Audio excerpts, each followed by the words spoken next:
What's the scariest thing you've seen that no one believes you about? It would help if I had pictures to explain the setting here, but I used to fish at an abandoned houses pond near my home. Next to that property was a wealthy neighborhood of about 6 houses, mansions. One day, while getting off the bus, I saw a black Mercedes with fully tinted windows, which is rare in New Jersey, sitting in the driveway of the pond house. I found it odd and was kind of sad because I thought I'd never get to fish there again. The next day, I found out the man who lived at the end of the wealthy neighborhood had been shot in the head while he slept. Rumor has it he was involved in the mafia. I believe those rumors. I was sleeping at my cousin's house on New Year's Eve 2014. My 3 cousins, brother and I all decided to sleep in the same bedroom as our parents were staying out all night. We were old enough to stay at home on our own. The point is, we were 100% the only people in the house that night and all slept in the same place. Woke up the next day and was getting in the car to leave when I had to look at my camera roll from the previous night. To my absolute horror, there were 5 photos of us all sleeping. Every single person was in the photos fast asleep, so there was no way any of us took those pictures. My aunt showed the photos to the landlord and he had no explanation. To this day, nobody knows who took them. Oh boy, this is a scary one. Do you think it was the landlord? I'm assuming he'd have the key. Maybe he'd have known the adults were away for the night. Yeah, not hard. Most phones allow you to use the camera without unlocking it. And if he left his phone on a table or something, then easy enough to use it.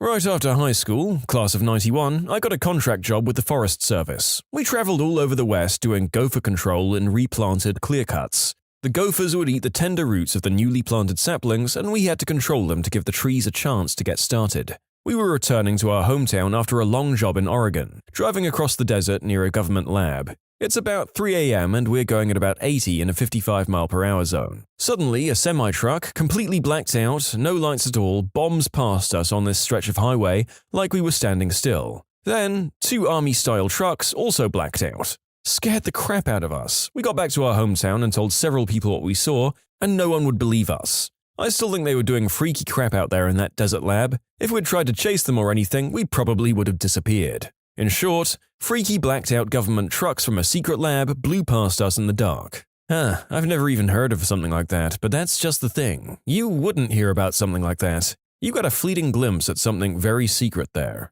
My uncle used to live in Nevada near an Air Force base, and he saw stuff like this all the time. He said the scariest one was a blacked-out semi his hopped-up muscle car couldn't keep up with. Crazy stuff out there. No telling what goes on. My dad had top-secret clearance in the Air Force base and still clams up and gets weird about UFO stuff and secret tech. See, I'm not a big believer that there are aliens being hidden in Area 51 or anything, but stuff like this is absolutely riveting. What's being developed and being shipped around under the cover of darkness in these definitely not Secret Service mobiles? When I was little, 7 or 8, I woke up one night to a white dog sitting in the doorway of my bedroom. That was weird because we didn't have a dog or any other indoor pets. While I watched, it got up and went down the hall towards the living room. I got up, looked down the dark, empty hall, and went the opposite direction to my parents' room. I woke my mum up and told her there was a dog in the house. She got up and we looked, but didn't find anything. She thought I was dreaming. At some point when I was older, I found a picture of the dog my parents had when I was a baby. I learned from my mum that the dog often slept in the doorway guarding my room. But the dog died before I was 2. The dog in the picture was the dog I saw that night. In college, I had a summer internship in a national park that had just ended a wolf reintroduction program. A number of interns were housed in an area of cabins clustered together on a 1-lane gravel road. I was staying in a different area of the park and had gone over to the cabins for dinner one night. I left pretty late, close to midnight, and was enjoying the quiet walk down the road to my car. It was a clear night with a full moon, and the conifers growing on either side of the road shaded it almost entirely. As I'm walking, I see a light-colored shape on the other side of the road coming in my direction. I kept walking slowly, and as we drew towards each other, I saw that it was an enormous canid of some sort. Far too big to be a coyote, but as far as we know, all the wolves had been relocated. We each kept our pace, and it never turned its head or anything, just kept walking. I somehow managed not to pee myself, but by the time I got into my car, I was shaking so hard that I could barely get my key in the ignition. Everyone I've told thinks I was exaggerating, but I was stone-cold sober, less than 10 feet from it, and that animal's back was up to my waist, easily the biggest dog creature I've ever seen. To clarify, I did see it clearly in the moonlight when it was close. It had the coloring and general characteristics, like a narrow head, snout shape and ears, of a light-phase coyote, but the bulk and size of a wolf. Larger than any Great Pyrenees I've ever seen. Looking back, it was definitely a benign encounter. just two folks out for a stroll, passing each other on the street. Was this by any chance at Yellowstone? Only asking because I visited there several years ago, and we became friendly with a waiter in a restaurant who told us about the huge wolf that they have that wanders the park. He said he saw it once and it was nearly twice the size of a regular wolf. He also said it wasn't aggressive or anything, just looked at him for a bit before walking away. I'm not sure about any relocation programs in Yellowstone, but it sounds like it might be the same wolf. Doing a service call on an apartment, and this lady has an obvious obsession with dolls, like those 15-inch tall Pioneer-looking dolls. She's not home, so I go about my business, very uncomfortable, and even more so when I enter her bedroom. She literally has more than 300 dolls with doll heads tied to strings from the ceilings, and a small little altar-like thing in the corner of her bedroom, with a severed chicken head and gargoyle-like statues and pictures of children. There's a pig's hoof hanging from a red cord in her bathroom. When I got to the dining room, there's a Ouija board and multiple dolls all arranged around a dismembered doll that's drenched in what I think was blood. I think I broke the human top speed record that day, and nobody believes me about it. It was probably voodoo, and Wazir had performed a blessing for the children in the photo. Spend some time in Haiti, and the old woman would do this with photos of people they cared about. The goats and chickens throw most people off, but it was probably a caring grandma just doing her ritual to make sure the kids were safe today. Maybe that isn't what's going on, but I'd just tell myself that. For my own sake of being able to sleep tonight, I'm going to assume that all the stuff was fake and she was messing with you. One day I walked into my leather couch ripped open. I lived alone. My mum and I were driving through rural Missouri late one night. It was dark and hard to see much beyond the headlights. All of a sudden, something scampered across the road in front of our car. We didn't hit it, but when it got to the other side of the road, on the shoulder, it sat up on its hind legs, turned around and looked directly at us. It had a long, thin tail, too thin to be a foxtail, too big in general to be a squirrel or possum. To this day, we both swear it was a monkey. People don't believe us, but the way it turned back and looked at us once it got to the other side of the road was so chilling and human-like. Based on the size, shape, and movement, it could only be some sort of primate. My mum used to yell at me to close the pantry door, and one day when I was home alone, I got a snack and left the door open. As I was walking away, the door slammed shut and I heard a voice say, "Close it," quietly but intensely. I swear I literally grabbed my dog and ran faster than I've ever run before up to my room and locked the door. Let's just say I literally will never forget to shut that damn door again. Can you imagine being so slovenly that even the ghosts in your building start telling you to get your crap together? Talk about a wake-up call, man.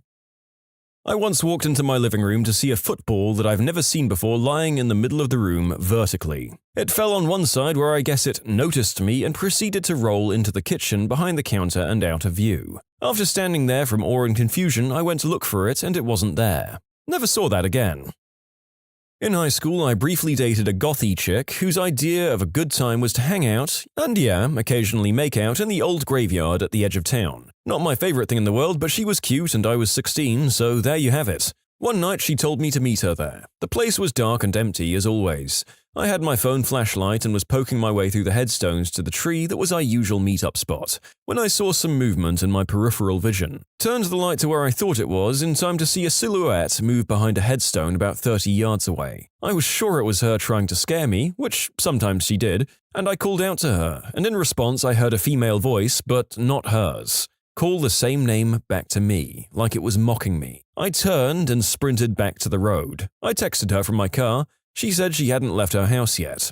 I cancelled on her and drove home. In my hometown, in Massachusetts, there's a colonial-era graveyard where I used to enjoy walking at night. I saw an odd-shaped gravestone that I didn't remember seeing before, much lighter color than the others, and as I got closer, it seemed to be moving. I was really intrigued. Got closer, and it was two people screwing. Oops, wasn't even that late.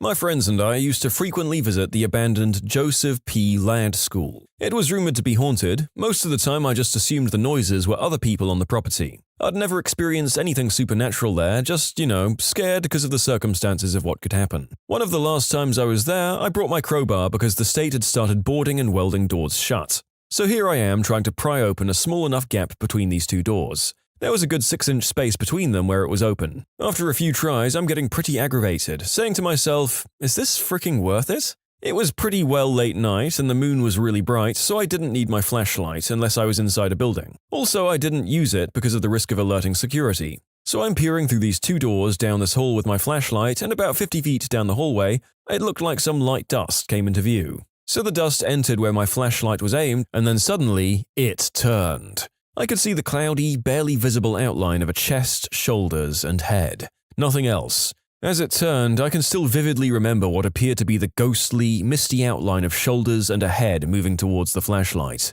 So, as any person would, I ran away and screamed. Never have I been so scared in my life. New England is the best when it comes to spooky legends. Rhode Island has more legends than it does square feet. Lovecraft's quote sums it up perfectly. Searchers after horror haunt strange far places. For them are the catacombs of Ptolemies and the carven mausolea of the nightmare countries. They climb to the moonlight towers of ruined Rhine castles and falter down black cobwebbed steps beneath the scattered stones of forgotten cities in Asia. The haunted wood and the desolate mountain are their shrines, and they linger around the sinister monoliths on uninhabited islands. But the true epicure and the terrible, to whom a new thrill of unutterable ghastliness is the chief end and justification of existence, esteems most of all the ancient, lonely farmhouses of backwoods New England. For there the dark elements of strength, solitude, grotesqueness, and ignorance combine to form the perfection of the hideous.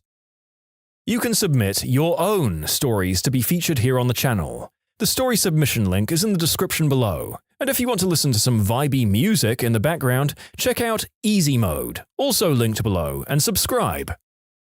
Was with a bunch of kids playing around the street when I noticed a floating stick. There's no trees around and everyone else saw it. Put my hands around it to make sure it wasn't a spider's web or a string, but it was definitely floating. The moment I touched it, it fell. Still can't explain it to this day. I was driving to South Dakota to visit family and I drove all night. Around 7 a.m., tired, almost 45 minutes to my destination, I looked east from the highway and deep in the plains there was this huge golden bridge silhouetted structure. Mended with the clouds and the sparkle of the sun, it almost looked like heaven. I mean, it looked small from the car, but I understand depth perception, and up close that would be a huge Golden Gate-sized structure. Looks like it stretched from north to south as far as I could see. Rubbed my eyes? Still there. I just remembered thinking, I'm tired as heck. I've driven this road many times and there isn't anything this way except grassy plains. Fast forward maybe a year or two, I'm back in South Dakota working for the summer with my family. One day for work we had to drive down the same road about 8 a.m.-ish when one of the guys goes, I remember this one morning, we were driving down the same road for work and this golden bridge-looking thing, huge as frick, was on the horizon over there, pointing to the east where I saw it years earlier. All of a sudden, instantly when he said that, I remembered that moment from years earlier. I remembered it because I thought I was hallucinating, but they described exactly what I saw. This is South Dakota, and there isn't a huge golden bridge-looking object anywhere in the state. It still baffles me to this day. I try not to think too much on it because I haven't seen it since. Weird as heck, though. Every time I visit my family, I look to the east on that same stretch of road, but I haven't seen it again. My buddy and brother's evidence of seeing it only validated that I wasn't crazy and that they saw the same thing. I was about 4 to 6 years old and my mother was telling me to get ready for bed. I remember hopping on the bed and going straight for the window. I pulled open the curtains dramatically. I was face to face with a giant fly or moth head. Its face was staring straight at me and was huge, almost like a mask pulled over someone's head. I became hysterical trying to express what I saw and was told it was in my imagination. Now, this was in the window to the backyard. Our house was on a foundation above ground, so that window was about 10 feet off the ground. It's been over 17 years and I remember that creature staring back and the sheer horror of its eyes. Can't bring myself to look out the window at night now. My friend, I think you experienced whatever the equivalent of Pennywise was in your area, and you really need to get the heck out of there before he comes back after his long sleep.